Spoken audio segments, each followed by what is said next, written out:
जिथे मानवा मिळे मोक्ष गाथा, तुझ्या पायरीशी सदा नम्र माथा, कर जोडितो कथे काळी, कर जोडितो कथे काळी, कर जोडितो कथे काळी, कर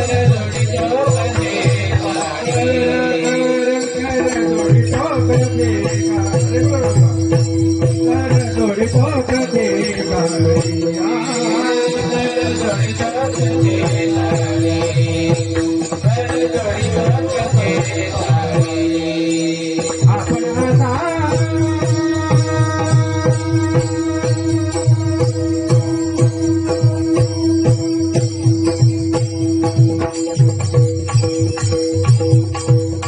श्रीमंत संत वैराग्यराज रसिक तुकोबार आहे.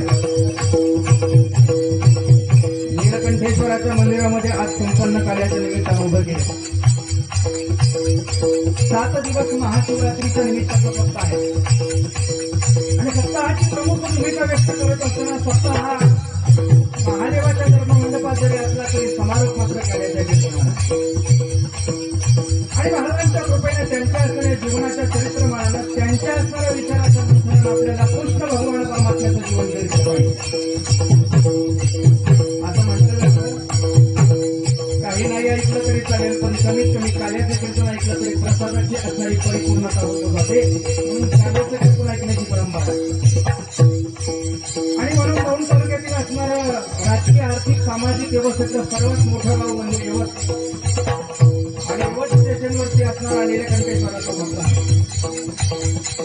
आणि 7 दिवसाची शृंखला पूर्ण झाल्यानंतर आज शेवटचं असणारं कार्याच्या समारोपाचं कीर्तन आणि महाराजांचा अभंग आहे. पण महाराजांचा जरी अभंग असला तरी येणाऱ्या हळूहळू हळूहळू हळू हे तुलनेप्रमाणे असे असणारे माझे भाविक भक्त अजूनही येतच 10:30 वाजून गेले. पण येत असताना आता मात्र आलेल्या भाविकांना महाराज म्हणतायत रागवून प्रेमान गोड आनंदाचा स्वानंद करतायत. चिरत येत महाराज प्रेमानं सांगतायत, हात जोडतायत. जगद्गुरु म्हणजे सर्वसंबंध नाही, जगद्गुरु तुका अवतार नव्हे असं संपलंय कधी होऊया. आणि असे श्रीमंत संत तुकोबार आहे. तुम्हाला विनंती करतायत आलाय ना असं इकडं तिकडं कुठेही लांब बसू नका. असं महाराजांच्या पुढे असं प्रसन्न चेहऱ्यानं कीर्तन ऐकायला बसा. आपण असावे असावे आपण असावे आपण असावे असावे जवळी कर जोडितो कथे काळी कर जोडितो कथे काळी कर जोडितो कथे काळी कर जोडितो कथे काळी कर जोडितो कथे काळी आपण असावे जवळी आपण असावे जवळी कर जोडितो कथे काळी. श्रीनारायण जय नारायण जय जय नारायण नारायण. देवाची द्वारी उभा क्षणभरी तेने मुक्तीचारी साधलिया. हरिमुखे म्हणा पुण्याची गणना कोण करी. प्रस्तुत प्राप्त प्रसंगी कीर्तन रूपी सेवेकरता निवडलेला अभंग. कैवल्याचा पुतळा चैतन्याचा जिव्हाळा अनाथांची माय. महाकैवल्य तेजोनिधी विश्व मौली ज्ञानोबर आहे यांचे सर्वोत्तम पटशिष्य. ऐकताय ना, लक्ष देऊन ऐका.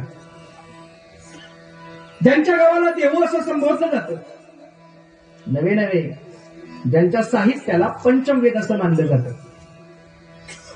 ज्यांच्या साहित्याला पंचमवेद असं मानलं जातं, नवे नवे ज्यांच्या गावाला देहू असं संबोधलं जातं, जगाच्या पाठीवरती सगळेजण ज्याला घाबरतात.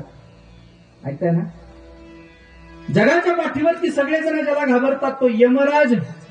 ज्यांना घाबरतो ते श्रीमंत संत, देहू निवासी, पंचमवेद निर्माते, श्रीमंत संत, श्रीमंत अधिकाराचे पुरुष, तत्वज्ञ अधिकारी, देहूचे असणारे सुप्रसिद्ध साधू माझ्या श्रीमंत श्री तुकोबारायांचा आहे. विठाला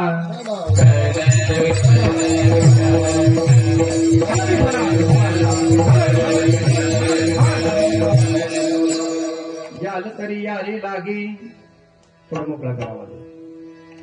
याल तरी यारे लागे अवघे माझ्या मागे मागे, आज देतो पोट भरी पुरे म्हणाल तो घरी. छान. महाराजांनी म्हणावं यायचंय ना या. महाराज म्हणतात या, पण या असं तसं या म्हणत नाहीत. महाराज म्हणतात अवघे माझ्या मागे मागे.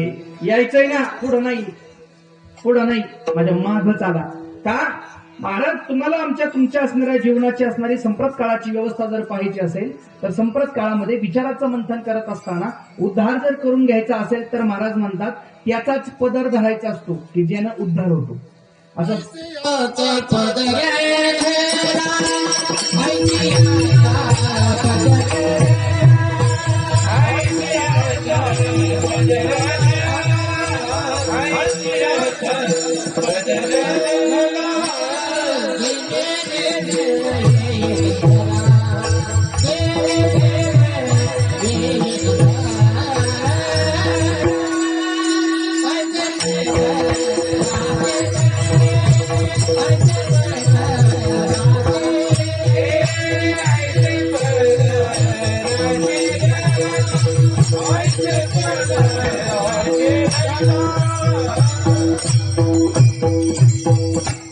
ऐसियाचा पदर धरा जेणे देव येईल घरा. पदर धरायचंय ना.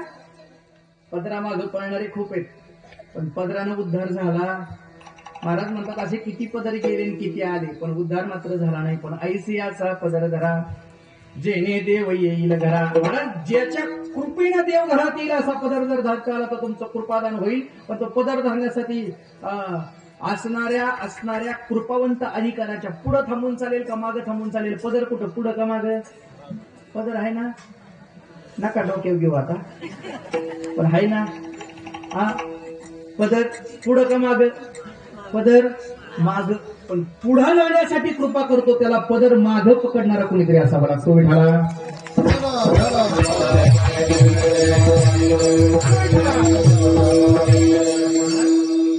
मागच्यांना चांगला काहीतरी मार्ग मिळण्यासाठी, पुढे आपल्याला काहीतरी चांगलं कार्य करण्यासाठी, त्याचा उचित काळ येण्यासाठी महाराज आजच्या असणाऱ्या अभंगामध्ये असणाऱ्या गोपाळांशी संवाद साधतायत. फार गोड संवाद आहे.